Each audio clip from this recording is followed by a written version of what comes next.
Hi, welcome to the OHMazing Way podcast. My name is Beth Reese. I'm the creator, producer, and host, and thank you so much for joining us. And I am super excited, and this may seem at first maybe a little off the OHMazing Way bandwagon, but today we have this very special guest, Lee, who is I think she's my psychologist, maybe. We'll find out.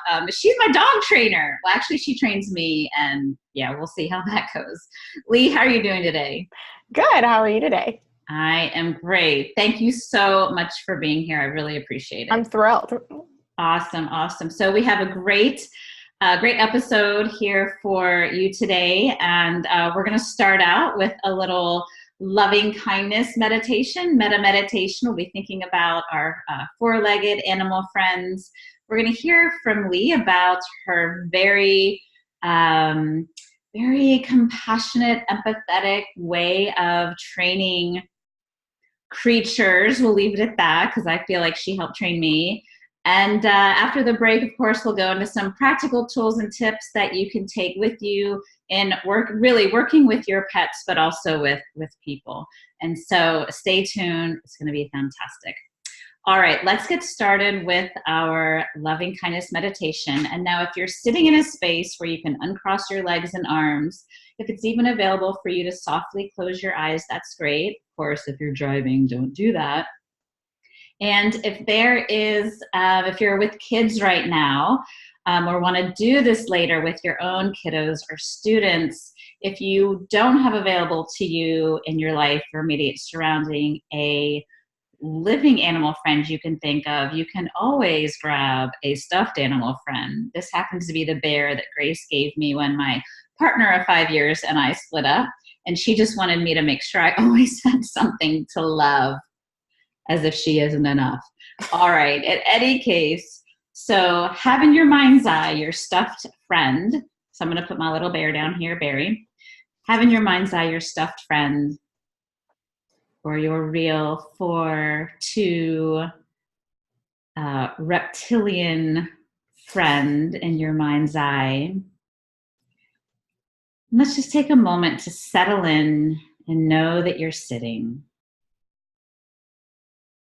And as you breathe out, let your body ground and soften into the chair, the ground, whatever it is that your body is resting against.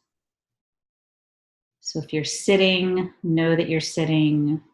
If you're standing, know that you're standing. And next, take attention to your breath. And as you breathe in, preferably through your nose, know that you're breathing in. And as you breathe out, know that you're breathing out. Breathing in.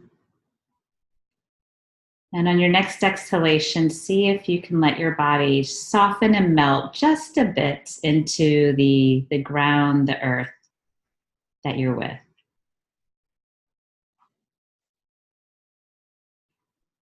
And go ahead and bring into your mind's eye that animal, whether it's a majestic, elephant in the wild, or your own sweet dog or cat or snake, or your stuffed animal, and bring an image of that amazing animal into your mind.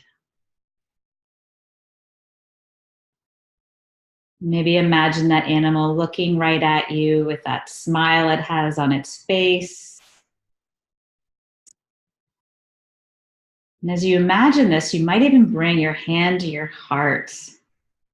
Just like, so great what joy these creatures can bring to us.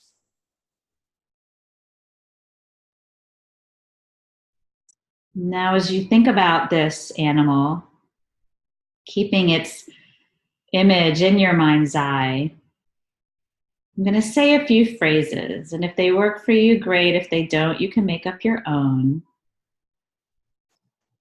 Maybe say them in your mind to this creature after I say them. So being with your pets, you might think, May you be happy. May you be healthy and safe. May you feel free and loved.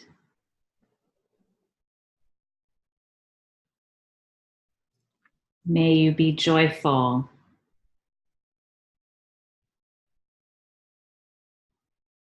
May you feel loved.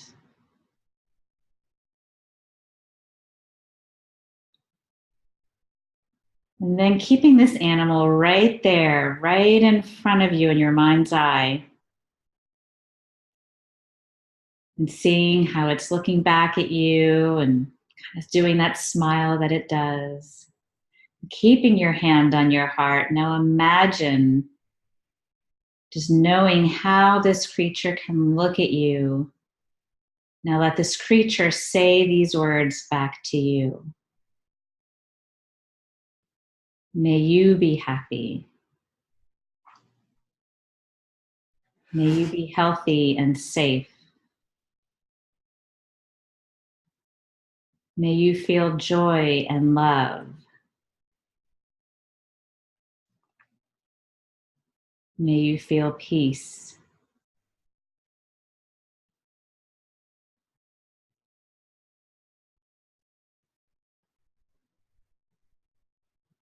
Maybe give yourself just a little small little hug, imagining that creature's right there with you. And when you're ready, let your hand leave your heart, return to your lap. And when you're ready, softly flutter your eyes open. And here we are.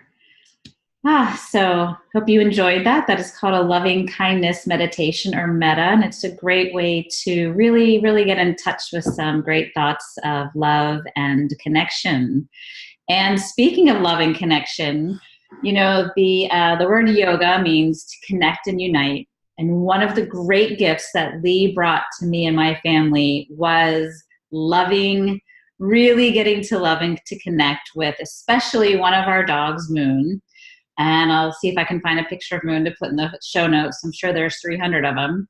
And so Lee, in introducing you, I'm going to share a little bit of a story, one of my favorite Lee stories, and then I'll read your super awesome fancy bio, which will also be in the show notes.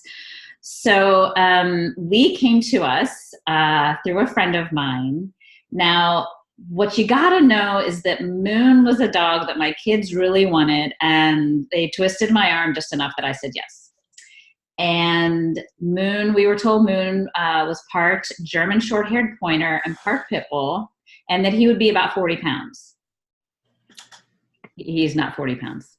I think he's about 80 pounds at 15 months old. So with that came, he's beautiful, he's very powerful. And in most of the first year that we had him, I was traveling in and out of town for work. I was working in Dallas. I live in Houston, so I was commuting back and forth.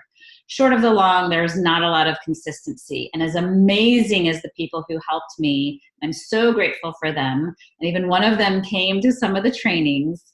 It just was different, right? Just in and out, different people here. Okay, so flash forward. So we're looking at about, we've had him for about a year. This would have been a few months ago. And I feel like we're hitting kind of a crisis mode of having not great communication, and Moon and I were just kind of oil and water. And so Lee had come and worked with us a few times. And on this particular day, she came in, and I imagine I was sort of wide-eyed.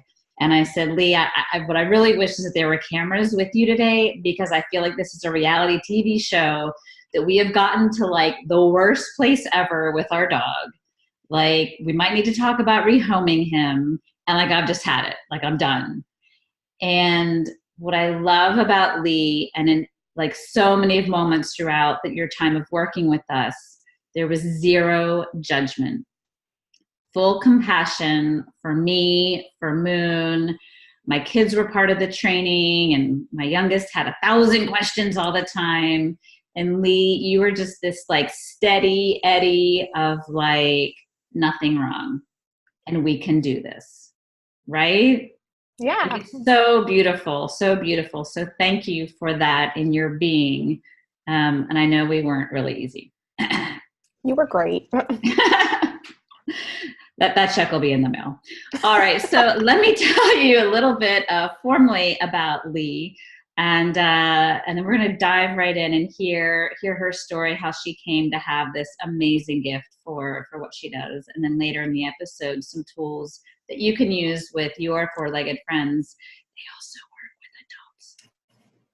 So Lee Weinberger graduated from Tulane University with a BS in psychology and is a certified professional dog trainer through the Animal Behavior College. She's been training dogs professionally since 2011 and has taught a variety of classes, including puppy basic obedience and socialization, adult basic and advanced obedience, and AKC canine good citizen preparation. She's also an AKC certified evaluator and is a member of the Association of Professional Dog Trainers. She founded her own company, Canine Counselor. I think that should say like canine and human counselor. Canine Counselor, after moving back to Houston from Maui, aloha, in 2015. Lee values positive communication and empathy and strives to provide both to every individual, human and or otherwise, that she encounters. Lee is committed to providing effective solutions for her clients' training needs. She's devoted to helping dogs become functional members of the family. That means good manners in and out of the house. She believes that building a strong, positive bond with your dog is vital to success and happiness. Okay, now here are some fun facts. You ready? Like drum roll. Her favorite colors are purple and green, but she likes anything bright. I love that. I love that you included that in your bio. I think I'm going to require everybody. Yes. I also like purple, so no wonder you and I get along so well. I think everybody has to include that from now on. And she doesn't currently have a dog at home, but she does have a bearded dragon named Pele. So there you have it. So Lee, I'm so excited you could be here, and really without any other hesitation, I'd love to pass the baton to you to hear about your adventure in becoming this just really gifted dog and people trainer. Well, thank you. I'm really happy to be here. I appreciate all the kind words. My journey definitely started in the people side. So I went to Tulane and I was studying psychology, and I actually had every intention of going into addiction counseling. I had a really awesome internship with this really intense program for inpatient addiction counseling, and that was going really well. Like I said, every intention of doing the people side of psychology. My father was a clinical psychologist. My brother studied industrial and organizational psychology, very, very in the family. My senior year at Tulane, I had an experience with a dog that I found that sort of shifted my focus a little bit, or rather at that point just opened my eyes to kind of an issue that hit close to home and sort of really inspired me to move in the direction that I ended up going in. My roommate, or my suite mate at the time, she and I found a dog. It was some sort of black German Shepherd. We were in New Orleans. This was post-Katrina, so not the easiest place to be living on the street. Like I said, we found this dog in the middle of the street in one of the less savory parts of town. And she ran up to us. We put her in the car. We took her to the vet. She seemed to be limping, shelled out a bunch of money to get her a health check and some shots, and then realized we can't have a dog on campus. So we ran into the problem of trying to figure out what to do with this dog. At the time, my friend's father took the dog in. He had another dog that didn't particularly like this dog. And so he kept her for as long as he could. She had some issues breaking out, never running away, but always breaking out and inadvertently letting the other dog out who did run away. So it became obvious that that was not going to be a place where she could stay, unfortunately.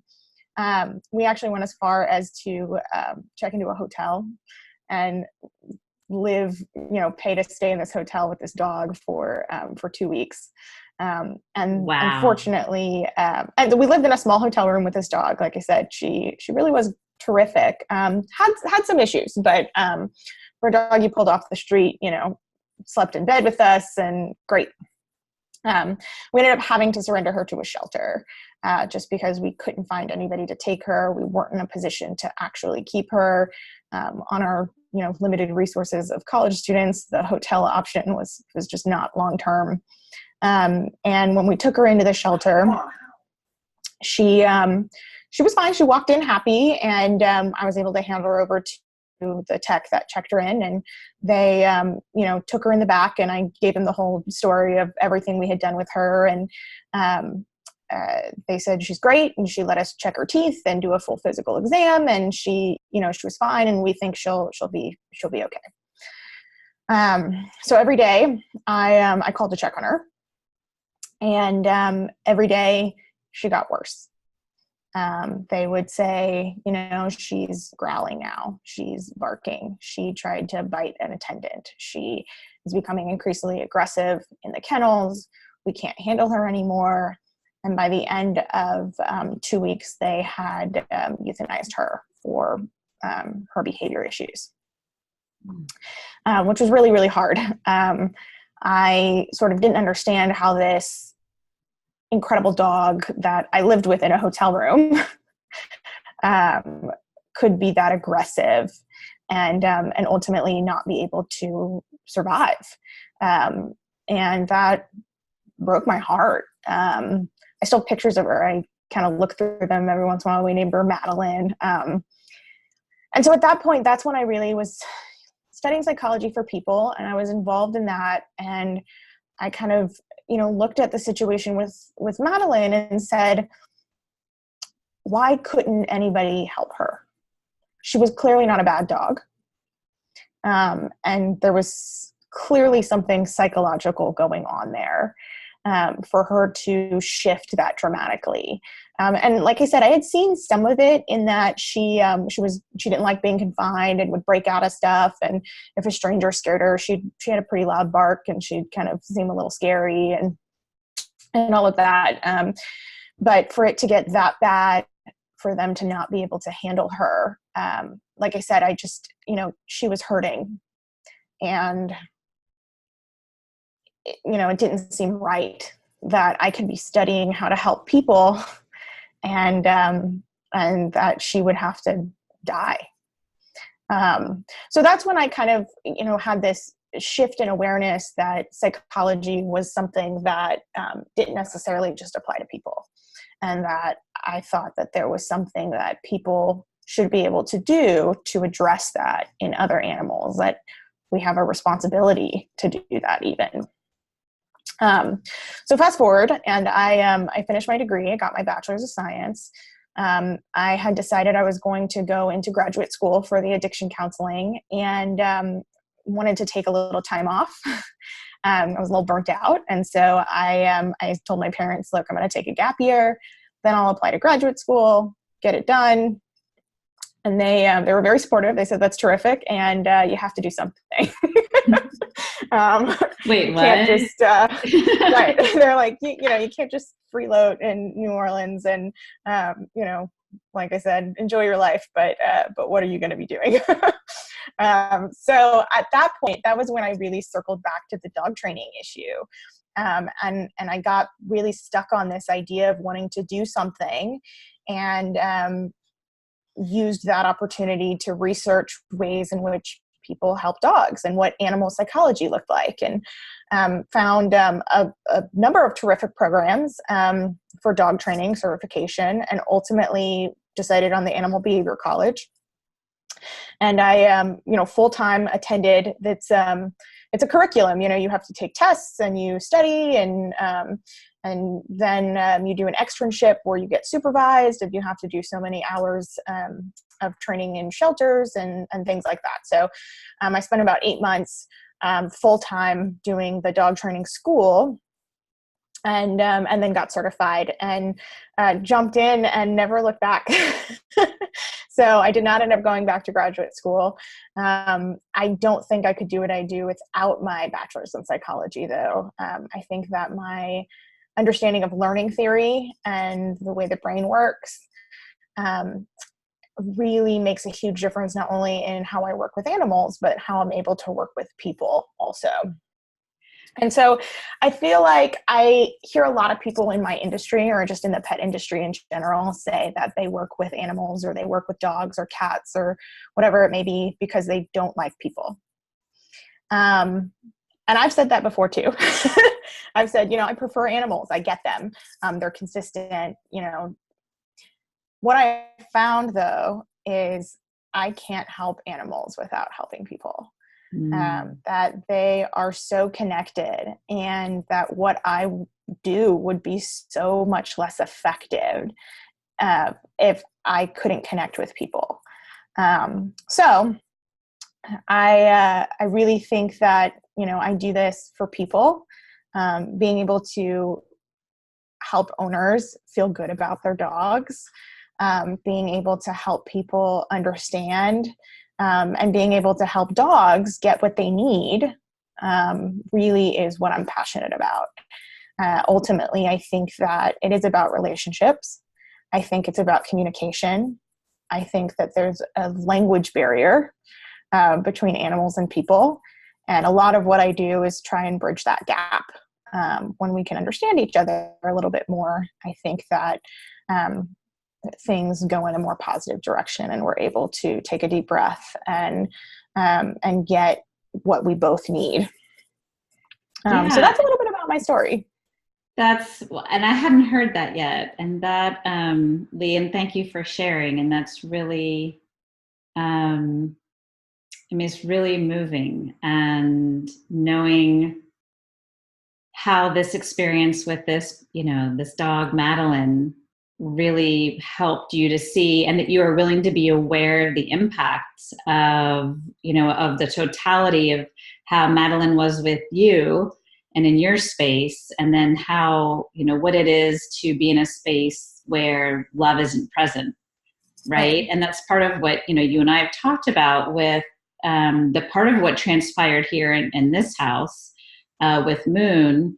The times that you came in and it was like, no kidding, like Beth and Moon are oil and water today, like love is not present. The connection is not present, and for whatever reason. And I also remember the times when you would, so it was like, so part of what I got, people said, well, why don't you just send Moon away, like to dog training? And my thought was from the start, well, I still have to learn how to be with him. And right. I have to learn the follow-up coaching. So what if he stays here? And if we do like, immersion training with me and the kids and Moon.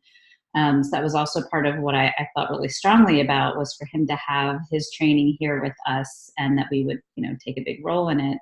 But there are often times, Lee, when you would offer a suggestion or a comment about Moon, and either I would say like, well, that reminds me of when the kids were toddlers. Right? Like, yeah. Oh, that like not quite getting the information, or as a parent trying to, toddlers, they have a developmental stage of only understanding so much, right? Like you don't teach a toddler trigonometry. You just don't. Sure. So can you talk a little bit about what that way of being you have of understanding that it is in fact working with also the person, sure. And then anything that you can say about the way that you get empathy and love, like the way you're being was so loving and empathetic with me, that helped me see that it was possible to create a bond with this. And like Moon is like the biggest love bug. Like we just adore him now, right? He's an 80-pound cuddle bug, right? So, and and a ferocious protector of me. Absolutely. Yes, there is that too. Yeah. So tell us a little bit about how you've was it intuitive for you, or did you, yeah, just were you aware of the need for love and compassion to be present for the human and the pet? Sure. I think that certainly there's an intuitive aspect, right? I have always been an empathetic person. My mom will tell me about how I have a sister who's 16 months younger than me. And Kate, who's my sister, would be running and would fall and scrape her knee and get up and it'd be bleeding, and she'd keep running and I would stop and start crying. So empathy has always been something. I'm an empath. It's something that's always been close to me. And so that wasn't, hard to acquire, as far as, being empathetic with people or animals. That was sort of innate. But the fact that my parents were able to cultivate that and put it in a positive direction, I think makes a huge difference. Experiences I had with my brother and sister, with our dogs growing up. And, I always had an animal, whether I caught frogs in the backyard and my parents let me keep them in a tank, whether we used to have mice, we had everything. And so, like I said, the compassion and the empathy for animals and people sort of, like I said, was innate, but learning to channel that and learning to take a deep breath. And there's a lot of times before I go into work with clients, specifically if the dog is very high strung or has a tendency to be aggressive, where I really have to center myself and know what I'm feeling and how that's going to affect the situation. And being able to be consistent and clear and know what I want and what I expect and communicate those things. So important, whether you're dealing with people or animals. Animals happen to be nonverbal. And I think that you learn to project things, feelings, and thoughts in a way when you're nonverbal. And that certainly carries over to people. But it doesn't necessarily develop naturally with people because they are verbal. And so there's, the stuff I do with dogs that helps me talk to dogs, helps me talk to people, but not on a conscious level, not on a level that, I'm thinking necessarily about my body language or my tone of voice all the time or things like that. But that they do have an impact when you're talking about interpersonal relationships. Absolutely. And even when you mentioned those characteristics about, taking a moment to check in with your body and what are you feeling and getting yourself centered and being ready. Like those are all things as parents we're coached to do as well. Right. Yeah. So really that's so beautiful and great. And I'm curious and obviously be completely honest. Like I'm sure there were times when you walked into our house and you were like, uh-oh. Right. There are times where I could tell that, you're done, right? Like you're frustrated and you're at the end of kind of your rope and your window is closing. And that's okay. Everybody has that. One of the big things I see in the rescue community or in the animal community is an intolerance for human emotion. It's all about the animal, and I'm totally for that, right? I definitely want to save the animal and, make their experience as positive possible. But you have to remember that humans are animals too.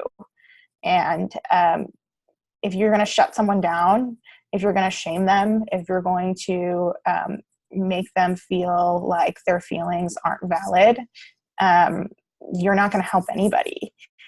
So it is really important that, and I have people that I want to just flick right in their nose because they just say stuff that I'm like, how, right? Anyway, I have some good stories about some people. But if I don't take a deep breath and meet them where they're at, people don't know what they don't know. Mm. And the majority of the time, they're willing to learn and listen if you take an approach that doesn't shame them or judge them or make them shut down. Now, there are those rare occasions where you have somebody who doesn't, they aren't open to that. They don't want to help. They don't want to participate. Luckily, when I get to come into a household like yours where everybody is open, or even when they're not open, they're willing to be opened. It's a pleasure. I mean, it really is. So even those times where I came in and I was like, all right, we got to take a deep breath. We gotta backtrack. We gotta take this slow, right? Even those times, honestly, those are the most rewarding sessions because we get to go through that together. And like I said, you guys, you and the kids were always open or willing to be open and thoughtful. And even when you felt like you couldn't handle anymore, you were able to listen, and that makes a huge difference. That makes what I do easy. Yeah, I bet. Wow. Well, Lee, let's take a quick break. And when we come back, I'd love to hear some tips. And I'd love to also hear a couple tips. I haven't mentioned yet my other dog, Roxy, who was a very timid, more like a cat, more like a 40-pound cat. And after Lee helped work with her, as Grace says, now Roxy is more like a dog. Some tips, some of the desensitizing you were able to do in like 2 minutes with her that have changed her life and our lives. So we'll take a break and we'll come back for some tips you can take right into your life with your dogs and also your friends and family. All right, we'll be right back.